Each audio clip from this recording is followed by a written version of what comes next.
In January, I played Shadow of the Colossus for the very first time. Now, at the tail end of 2016, I can say that I'm ending the year having played the ever elusive The Last Guardian. What a year in video gaming for me. As preface, I was a fan of game director Fumito Ueda since my fond childhood memories of Ico, the first game I can remember ever grabbing me by my emotions. I'd also followed the epic saga that was the freezer burn development cycle of The Last Guardian since the first trailer reveal back in the 2000s. I was in college at the time. The impending release of The Last Guardian this year, a slender neighbor to my 30th birthday, brought me to revisit the work of Ueda and finally try out the one game of his I'd somehow missed out on in my foolish youth. And Shadow did not disappoint. What I thought could not have been improved upon after such a memorable creation as Ico was. The place at my heart I'd held for so long and so high for Ico had been replaced by the greatest tragedy ever to be played out in a video game. Shadow of the Colossus cemented itself as the best video game of all time, in my mind.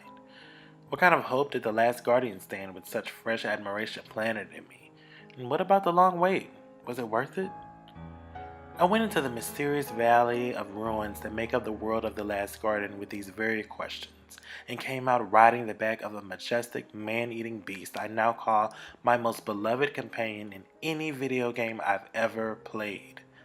I feel like I've been on an adventure, a real adventure, not the run, shoot, cover, rinse, repeat process I've played and forgotten far too often in franchises that travel in territories that are far from uncharted.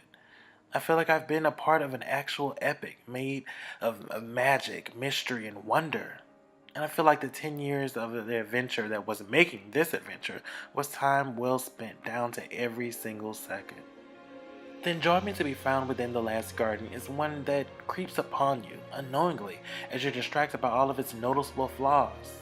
A never-ending onslaught of needless button prompts, an odd camera that works diligently to show the game's beauty from the most unglamorous of angles, controls that feel foreign, and instances of frame rate dips that eat away at what should be an immersive experience.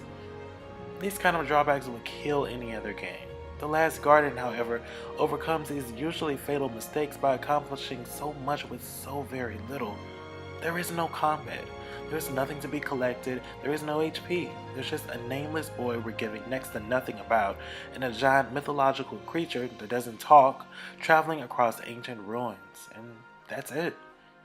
And yet I was moved to a stream of tears at one point in the adventure. And yet I can vividly recall every one of the awesome architecturally interesting areas of the ruins we visited and replay something of note that transpired in each one that brought me closer to Trico. And when the story does decide to show its face late into the game, it does so quietly, without almost any dialogue spoken. And it effectively reveals itself to be unique and just as mystical as everything else encountered throughout the course of the adventure, without clearly answering all of its own questions. The Last Guardian is the interactive telling of the tale of the great man-eating beast, and as fantastical as that story might be, it convinces you to believe it, compels you to enjoy it, and commands you to never forget it.